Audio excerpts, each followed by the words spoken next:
ሰላም እንዴት ናችሁ? ወደ ማራኪ ስፖርት ዩቲዩብ ቻናል ቤተሰቦች መድፈኞቹ የኒውካስል ዩናይትድን ኮከብ ብሩኖ ጎማሬዝ ለማስፈረም መቃረባቸው ተገልጿል።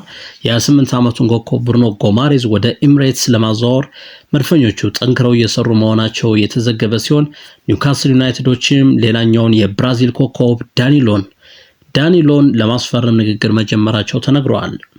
ዳኒሎ በቦታፎጎ የሚጫወት ብራዚላዊ ኮከብ ሲሆን በኒውካስል ዩናይትድ ቤት የብሩኖ ጎማሬዝን ቦታ ይሸፍናል ተብሎ ይጠበቃል።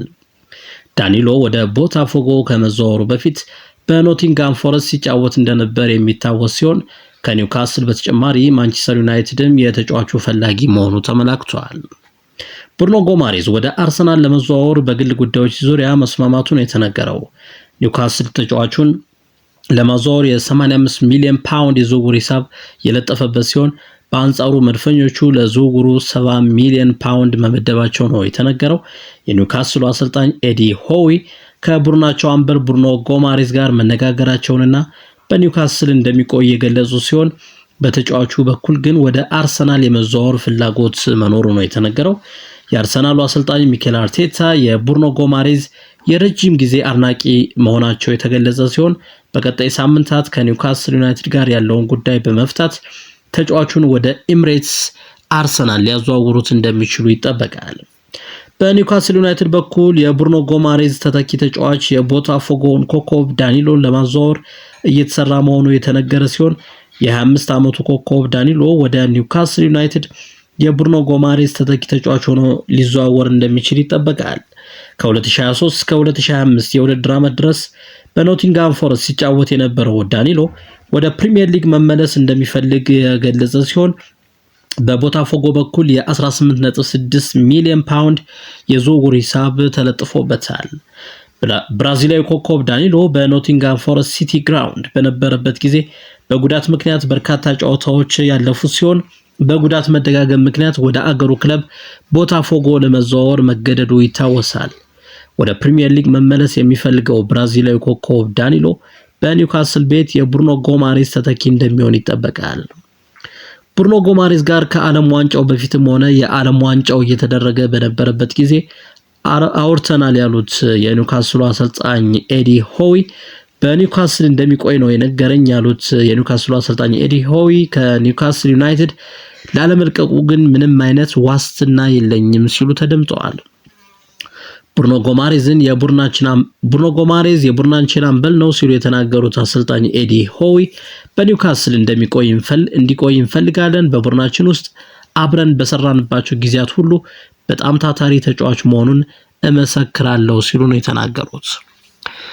በተያዘ የዝውውር መረጃችን ብራድሊ ባርኮላ እናገኛለን። የፓሪስ ሴን ጀርሜን ኮከብ ፈረንሳዊ ኢንተርናሽናል ብራድሊ ባርኮላ ወደ ሊቨርፑል ለመዘዋወር መቃረቡ ተገልጿል።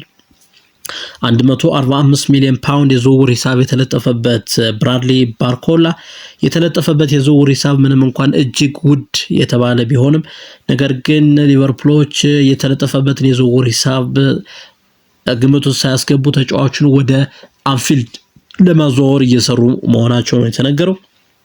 የተለጠፈበት የዝውውር ሂሳብ ውድ ቢሆንም ሊቨርፑሎች የዝውውር ክፍያውን ፈጽመው ተጫዋቹን ወደ አንፊልድ እንደሚያዘዋውሩት ይጠበቃል።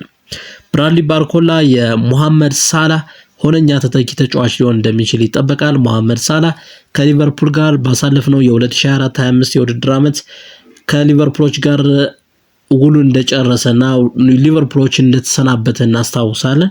ምናልባትም በፕሪሚየር ሊጉ ልንመለከተው እንችላለን ሙሐመድ ሳላህ ወይም ደግሞ ከቱርኩ ግለብም ጋር እንደዚሁ ስሙ እየተያዘ ነው የሚገኘው የሙሐመድ ሳላህ ስም።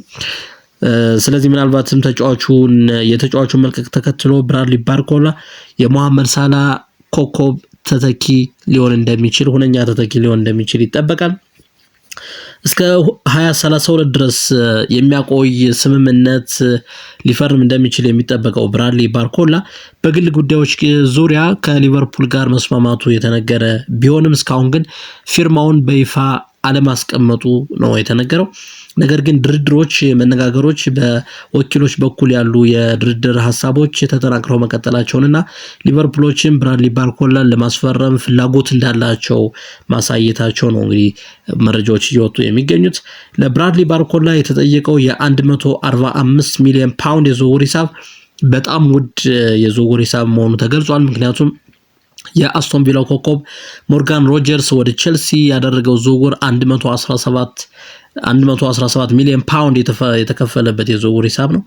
በሌላ በኩል የኖቲንጋም ፎረስቱ የአማካይ ክፍል ተጫዋች ኤሊዮት አንደርሰን ወደ ማንቸስተር ሲቲ ሲዘዋወር 116 ሚሊዮን ፓውንድ ነው የዝውውር ሂሳብ የተለጠፈበት፣ እንዲሁም ክፍያው የተፈጸመው በዛ መሰረት ነው።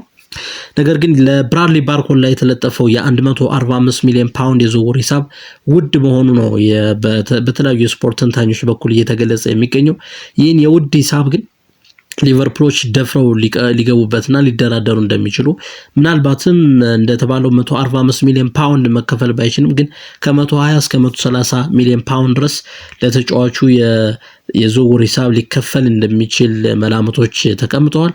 ብራድሊ ባርኮላን ምናልባትም በቀጣይ የውድድር ዓመት ከሊቨርፑል ጋር የምንመለከተው ተጫዋች ሊሆን እንደሚችል ይጠበቃል። ክቡራትና ክቡራን ውድ የማራኪ ስፖርት ዩቲዩብ ቻናል ቤተሰቦች ማራኪ ስፖርት ዩቲዩብ ቻናልን ላይክ፣ ሼር፣ ሰብስክራይብ በማድረግ ቤተሰብ እንድትሆኑን በድጋሚ እንጋብዛለን። በያላችሁበት መልካም ጊዜ ይሁንላችሁ።